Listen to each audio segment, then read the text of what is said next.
out how to turn it into interesting gameplay for you. Andy, have you seen the Zoom level discourse?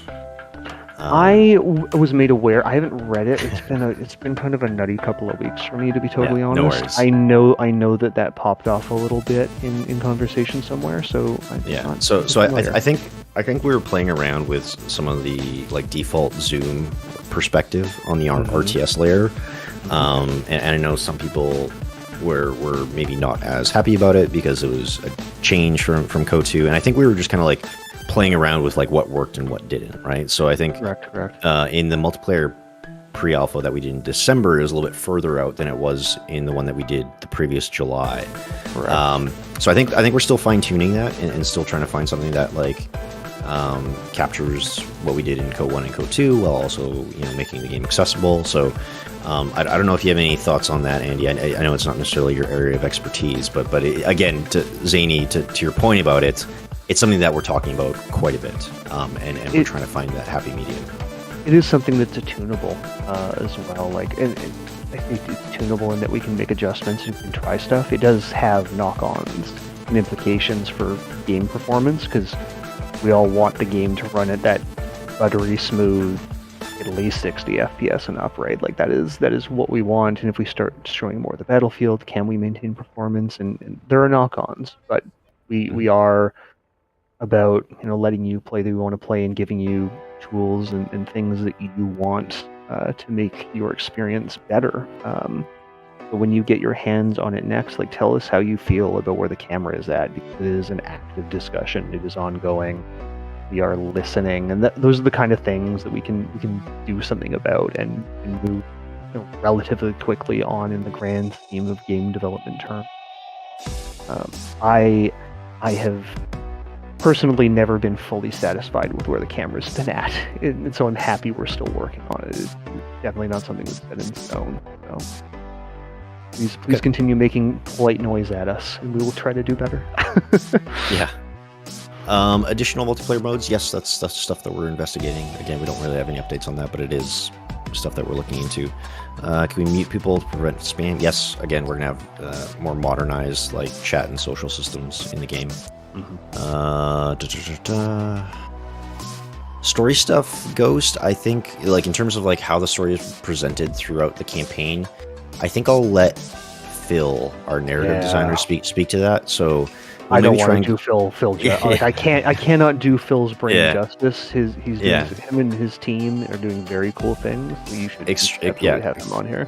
Extremely smart guy, very, very, very talented team that they have over there. So we might have a dev diary down the road talking about narrative in our presentation, or maybe I'll just try and get him on one of these or on a Twitch stream or something, and we can talk a little bit more about that. Can I miss set piece missions in the campaign, Andy? Or is there any way for me to go back and see those? Or do I eventually sort of explore enough of the map that I should hit them all? Like have we kind of figured that out? I'm thinking about that. That is another good cam question. I believe right now you could bypass some of the more like historically fleshed out story beat missions if you just chose to go a particular way up Italy, right? Like it is possible to not attack that city. You never liberated it, but you just kept pushing towards your goals further north, and so you didn't play that content. Which then, like it's not that you missed it forever. The mission would still be there, and you could move backwards to go and attack it. But I think you should bring that up. So I think it'll be possible to miss them though, because at some point you've kind of moved past where it would be reasonable for you to actually send a company back. So I know that there are definitely mandatory encounters where we will funnel you in and you have to pass this check. You must experience this for the story to make sense to some degree. But no, there will be missable content, but I think that's the beauty of the replayable campaign map. So I don't know, what's a good example? Maybe you missed mission A on playthrough 1. Well, I'm going to take a different route up Italy on playthrough 2, and I will get to see mission A.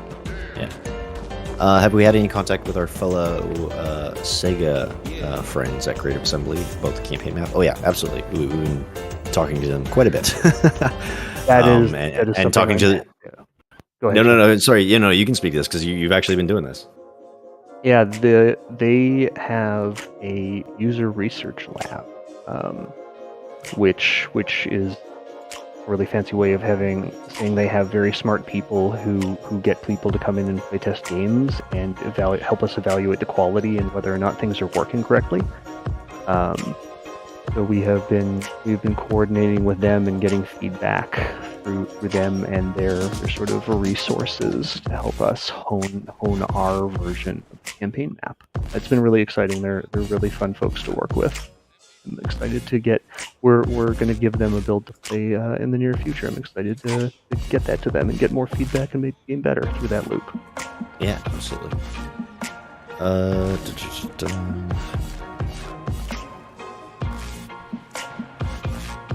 Well, we have DLSS and FSR 2.0. That's a very technical question. That's an Ian Thompson question. Yeah, we can talk to Ian about that because I don't know. Ian is probably definitely one of the smartest guys at the studio. He's like our programmer extraordinaire, and knows so much about the Company of Heroes franchise. So I'll definitely follow up with him and sort of see what he says. A lot of the technical stuff and a lot of like the optimization for COH2 will come in the next few months, and will sort of won't necessarily be at a place that we can talk to it until, I don't know, like maybe the fall or something. So TBD is, I guess, my response there.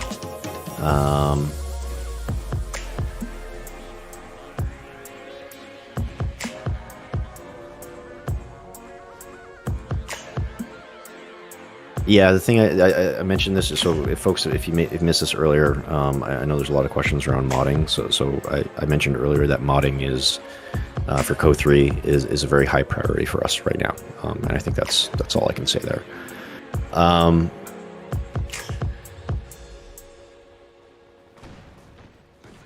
Yeah, no worries, Andy. Oh, okay. Do you want to speak to that question? Sure, go ahead.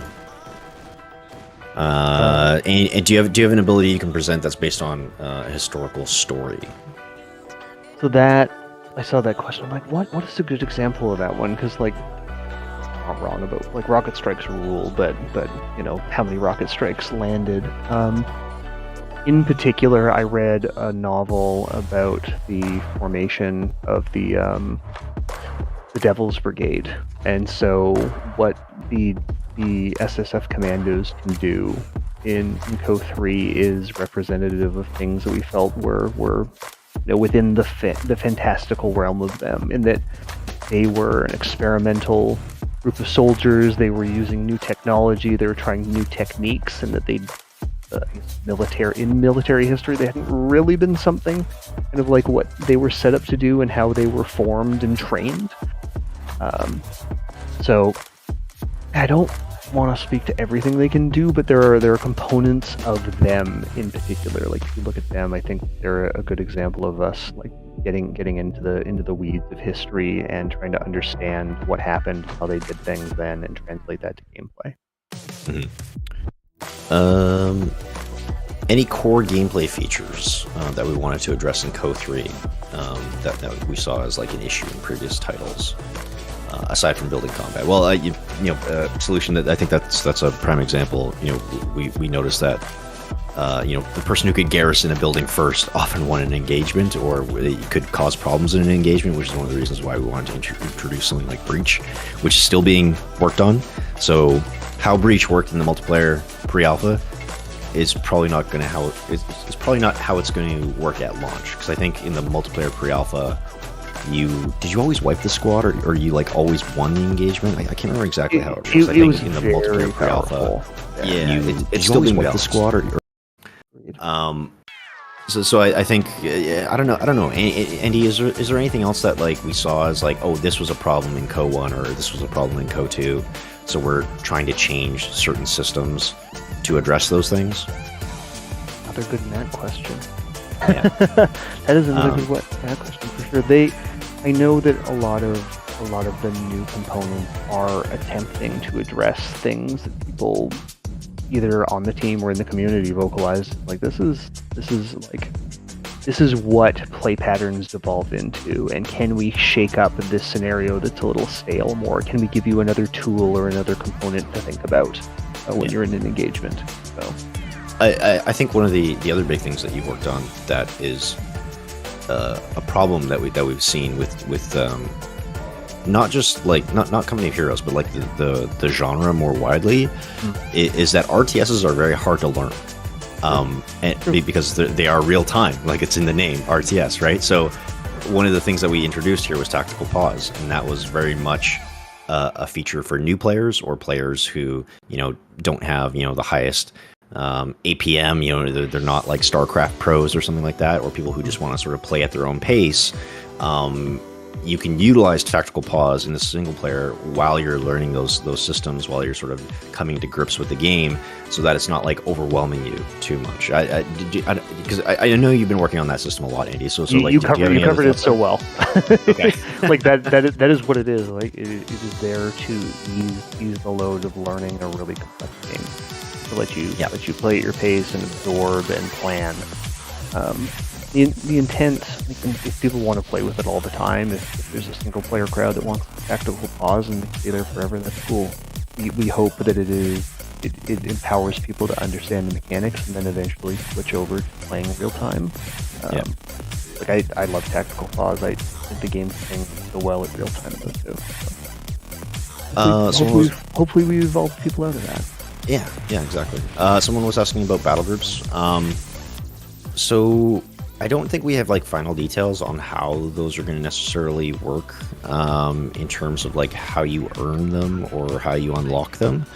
We'll have more details closer to launch, but the thing that I'll say is we're hyper aware that how players earn things in COH2 didn't always feel fun or fair, and we're hoping that we can remedy that, because we do want people to sort of have fun as they're unlocking things or as they're earning things.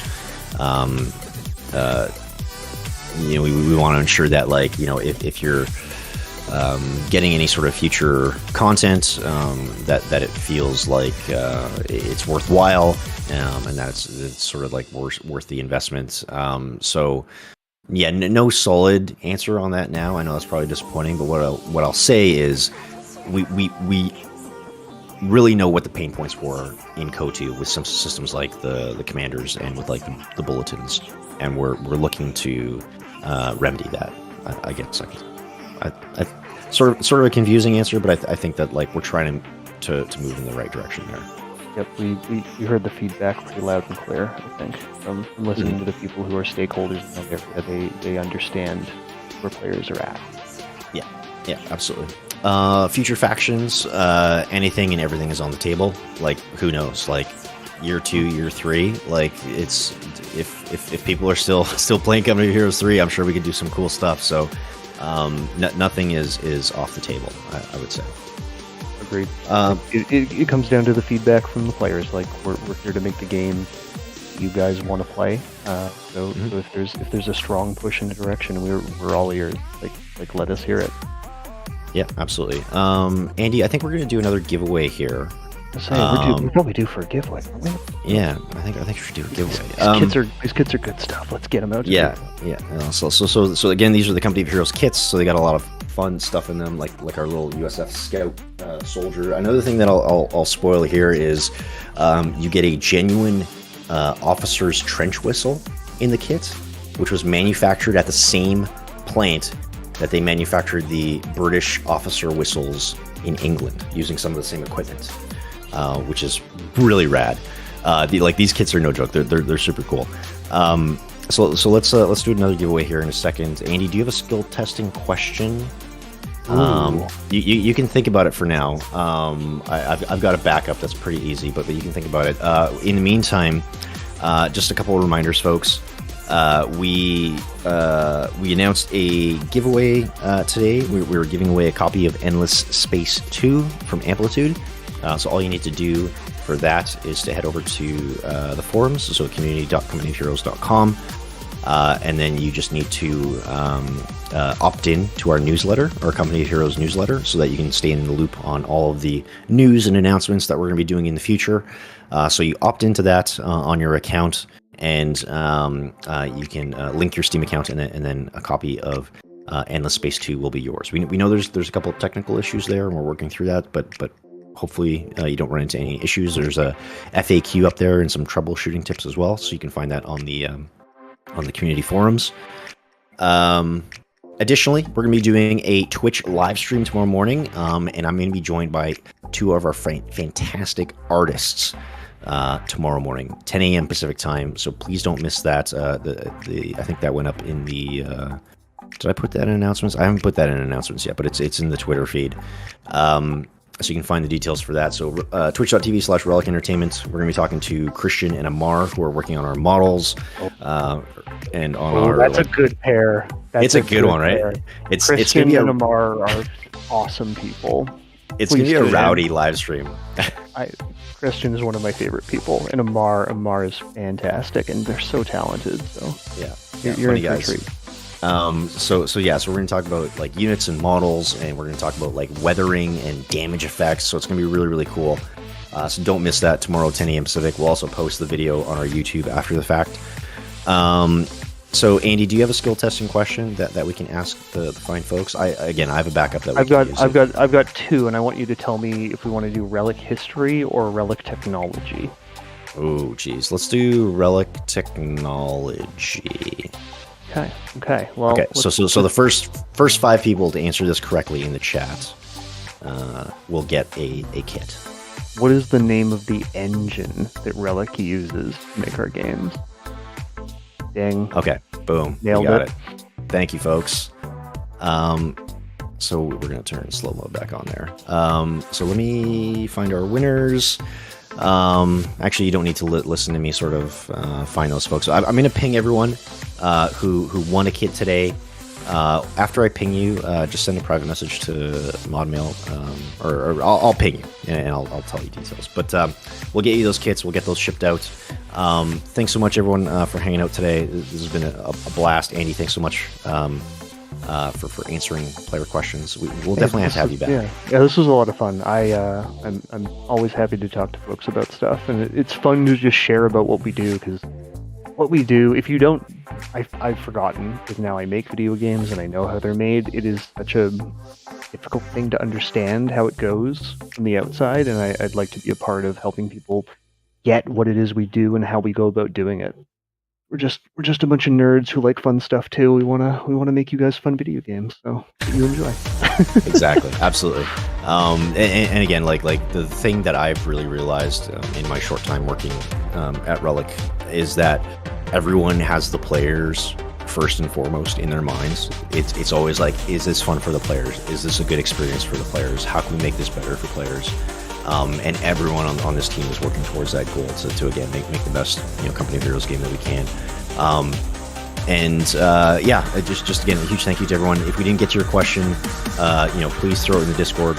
We'll try and answer those after the fact, or go to the forums. You can start a thread there, and you can jump in on it. But otherwise, we'll do another one of these next month, probably mid-month, I think. Twitch stream tomorrow. Giveaway on the forums. Don't forget about that. I think that's it. Any final thoughts, Andy, before we say goodbye? Oh, no. Thank you very much for hosting, John. And thank you, everyone who came out and asked questions. It was a lot of fun. Awesome. All right. Thanks so much, everyone. Enjoy the rest of your day, and we will see you later. Thanks again. Bye, folks.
automatically picks it up.